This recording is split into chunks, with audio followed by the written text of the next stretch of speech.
Hello everyone, I'm Brandon, and this is my first video for comparisons between China and Japan. I'm going to compare some experiences in different countries, but this is my first comparison between China and Japan. Today is a nice Saturday. It's a relaxing day. It's cool. It's rainy. I like days like this. Rainy days are my favorite. I like cold or cool days, but today's kind of perfect to me, so I decided to shoot my video right here. It's just close to the neighborhood where I live. And anyway, I wanted to talk mainly about the differences between China and Japan as it relates to relationships, specifically friendships. I'm not going to talk about dating right now. I'll save that for another time. But anyway, let's get right into it right quick. I want to say that in Japan, mostly, from my experience, people are very, very unobtrusive.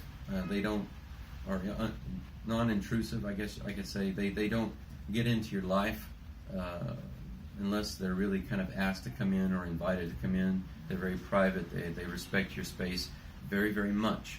So they don't even like to stare at you or look at you. If they've never seen a foreigner before, they're going to try not to look. It's difficult to catch them looking at you. In China, they will come up to you, look over your shoulder, look at what you're doing, look at your computer, look at your phone. They'll talk to you while you're talking on the phone. And in some cases, it's very unwelcome and a little annoying because you're doing something, especially if you're talking on the phone. Can't you see I'm on the phone? So if that happens, it's a little annoying, and I have to tell them to go away and back off. There have been times in line when I was at the airport where a guy stepped on my foot 3 times, and finally I just pushed him back and I showed him a space, back off. So people are naturally very, very close, too close. Even when I went to the U.S., a friend of mine from Guangzhou in China, he went with me to the U.S., and when we were everywhere we went, he was always touching me. We were walking together, and of course in the U.S. this looks like we're a gay couple or something, and I kept pushing him off and saying, "Stop getting so close." And he would laugh. He thought it was funny because he thought I was just joking, and I had to tell him, "Listen, this is not a joke. I don't want you close to me. Back off, back off." And we're standing in line. Of course, in the U.S. we leave space between everyone, and he's wanting me to move up. He keeps pushing me to move up, and I have to push him off. Stop pushing me, because they're just naturally close. And with foreigners, it's very easy for them to come up. They just naturally come up. They're curious. They want to see what you're doing. They want to talk to you if they can, and they want to see where you're from. And it's very easy because of that to jump into a relationship. You can quickly add them on WeChat and make a friend, and from there, who knows? Maybe they become a really good friend.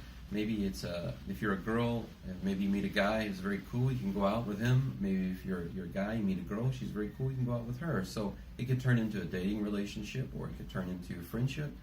You never know. But you can very quickly and easily accumulate a lot of friends in China, just because they're so quick to want to meet you and whatever. But in Japan, people are very concerned about your private space, and so they're not even looking at you. And they're definitely not really.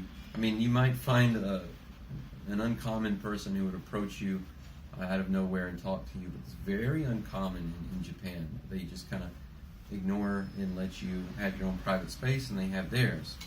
But if you go to some of the social places that exist, like a language cafe, you can meet people who are there for the specific purpose of practicing their language and meeting people from other countries.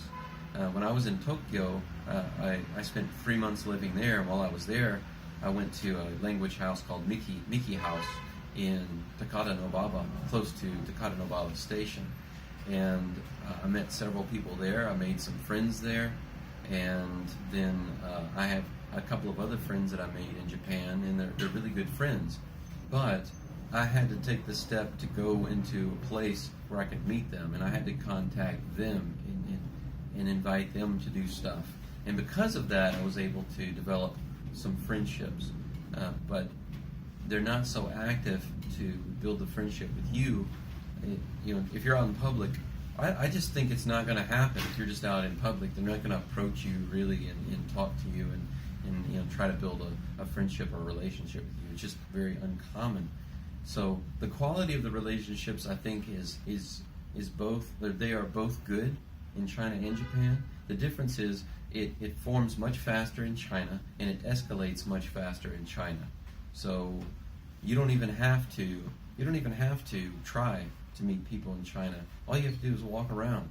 Go to a cafe and get something to drink. Go get something to eat. Everywhere you go, especially in the smaller cities, mostly in the smaller cities, people are going to come up to you and they're going to talk to you, and they're going to, at least they're going to grab their friend and say, Wai Guoren or Lawai. They're going to point at you, they're going to stare at you, they're going to say hi to you. When I go out during the day, if I go to a shopping mall, everybody's staring at me. Many people are saying hi. Many people are saying Wai Guoren, which means foreigner, or Lawai. And so they're grabbing their friends, grabbing their family, little children grabbing their parents. Lawai, Wai Guoren.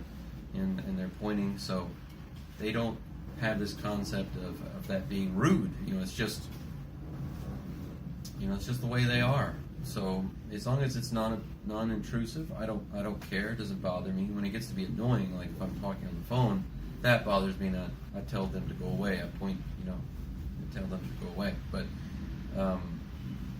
from the beginning, it's easy to form the friendships. Now, I said the quality of the friendships is both good in both places, but it takes more time to build in Japan. So just keep that in mind if you decide to live in Japan or China for a while, or build some friendships, or want to meet people. Just remember, don't be isolated. Don't stay inside. And I don't mean go to a bar. That's a stupid place to make any good relationships. That's a waste of time.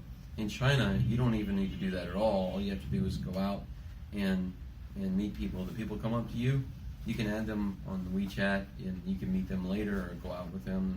They always want to introduce you to other people. So very easy to make friends, and then you can pick and choose who you hang out with.